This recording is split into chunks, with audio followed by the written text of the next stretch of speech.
There was a house at the edge of town, a house that had been abandoned for decades. No one knew who built it or why it was left to rot, but people claimed they could hear it whispering at night, calling out names of those who dared to walk too close. Lena had always been skeptical of ghost stories. She was a filmmaker, specializing in horror documentaries, and had heard every urban legend there was. When she learned about the house, she knew it was the perfect subject for her next film. Armed with cameras, flashlights, and a small crew, she set out to prove that there was nothing supernatural about the place. But she was wrong.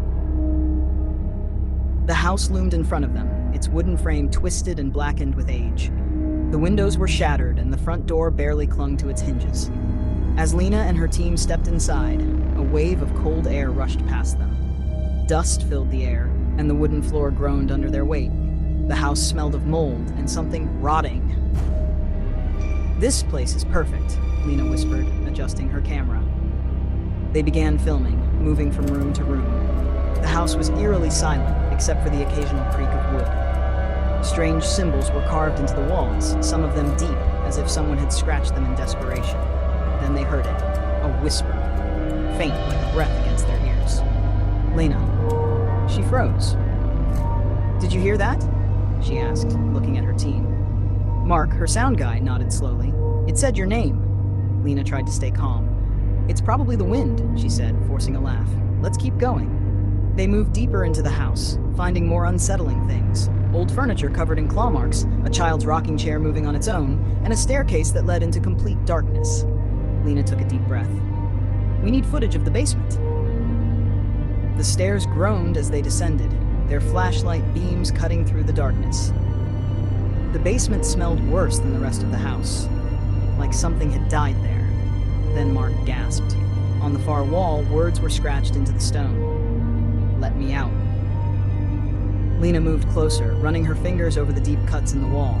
That's when she noticed something. The scratches were fresh. The whisper returned. "Lena, let me out." The voice was right behind her. She spun around, her flashlight flickering. There was no one there. But something was breathing in the darkness. Then, a scream. One of the crew members, Alex, had disappeared. His camera lay on the floor, its screen cracked. The others panicked, calling his name. A loud thump came from the far side of the basement. Lena turned her camera in that direction and froze. In the dim light, she saw a figure. A twisted, emaciated thing with hollow eyes and a mouth stretched too wide. Its fingers were long and broken. Its body covered in deep scratches, the same marks on the wall. It grinned. Then it whispered, in Alex's voice, "Help me." The lights went out. Screams echoed through the house as the crew scrambled for the stairs. Lena ran faster than she ever had, her breath ragged. When they reached the front door, it slammed shut. The whispering grew louder, surrounding them, calling their names over and over. Then, silence. The door suddenly creaked open, and they didn't hesitate. They ran out, leaving their equipment behind. Lena never finished the documentary. Alex was never found. Months later, Lena received an email from an unknown sender. There was no text, just an attachment, a video file. Her hands trembled as she opened it. It was footage from the night in the house. The camera lay on the basement floor, the screen cracked, just as they had left it. But the recording wasn't static. Something was standing in front of the lens, a twisted, emaciated figure. It looked right at her, and whispered in her own voice, "Lena, let me out." In Europe, there was a village that didn't appear on any maps. It was called Ravenwood, a place whispered about in hushed voices. The stories told of people who ventured there but never returned. Some said the village was cursed, others believed something far worse, something inhuman lived there. Ethan, a freelance journalist, was fascinated by urban legends and unexplained mysteries. When he heard about Ravenwood, he knew he had to investigate. He packed his camera, a notebook, and enough supplies for a few days, then set off on the journey. The deeper he traveled into the forest, the quieter the world became. Birds stopped singing, the wind no longer rustled the trees, and even his own footsteps felt muffled. After hours of walking, he finally saw it. A cluster of old, rotting houses shrouded in fog. The village looked completely abandoned. Windows were broken, doors hung off their hinges, and the air smelled of damp earth and decay. But something was strange. There were fresh footprints in the mud. Someone had been here recently. Ethan pulled out his camera and began taking pictures. As he turned a corner, he saw something bizarre. A lantern flickered in one of the houses. Someone was inside. He hesitated before stepping towards it, pushing the door open slowly. The house was dark, but he could make out furniture covered in dust. On the wall, old portraits of villagers hung in a row. The faces were scratched out. A sudden thump upstairs made him freeze. "Hello?" he called out. No answer. Ethan climbed the stairs cautiously, his camera in hand. The wooden steps creaked under his weight. As he reached the top, he saw a door at the end of the hallway, slightly open. A dim light flickered inside. He pushed it open and stepped in. The room was filled with old books and dolls, all staring at him with cracked, lifeless eyes. But what truly made his blood run cold was the mirror in the center of the room. It was enormous, covered in dust, except for a single handprint on the inside. Suddenly, the candle beside him went out. The room was pitch black. Then he heard it, a whisper. "You shouldn't be here."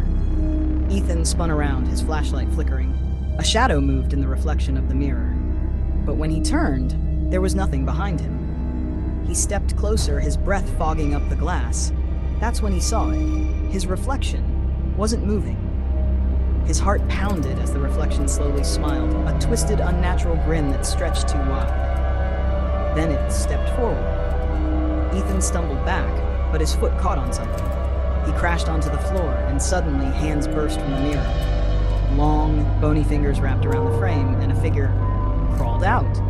Its face an empty void, its body twisted and wrong. Ethan screamed and scrambled for the door, but the thing mimicked his movements, moving closer with every flicker of his flashlight. The last thing he heard before everything went dark was a voice whispering in his ear, "Now you belong to us." Days later, a group of hikers stumbled upon the village. They found Ethan's camera lying in the dirt. The pictures were intact. Images of the abandoned houses, the old portraits, the mirror. But the last picture was different.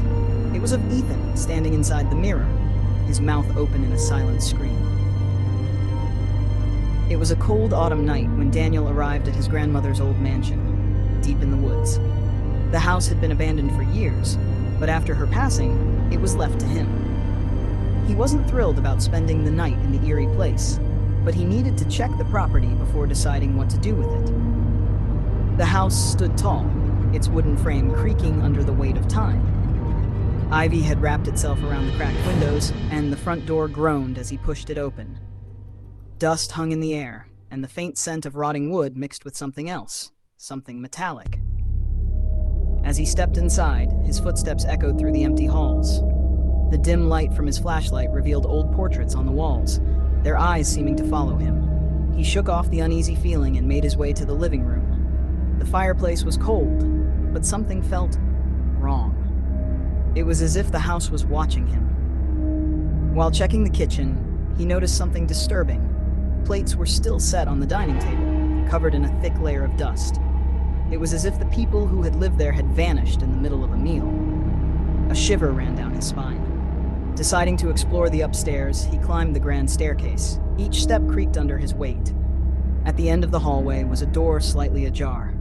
A cold draft seeped through. As he reached for the doorknob, he heard it, a whisper.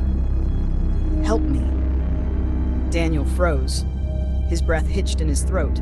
He turned his flashlight towards the darkness beyond the door. The whispering continued, soft and desperate. "They're coming." His heart pounded as he stepped inside.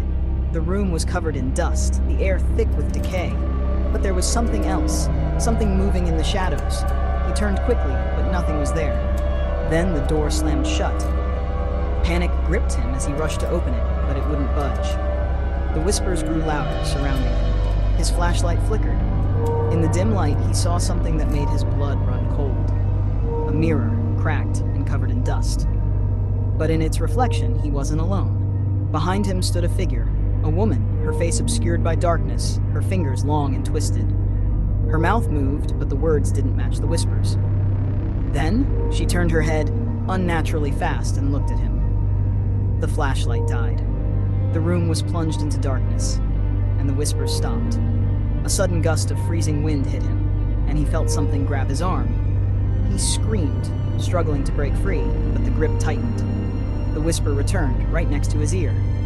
"They're here." With all his strength, he kicked the door. It burst open, and he stumbled into the hallway, gasping for air. When he turned back, the room was empty, but the mirror was shattered. Daniel didn't waste another second. He ran down the stairs, out of the house, and into the night. He never looked back. The next day, he returned with a demolition crew. The house was torn down, reduced to rubble. But as the last wall collapsed, one of the workers found something buried beneath the floorboards, an old, broken mirror with fingerprints on the inside.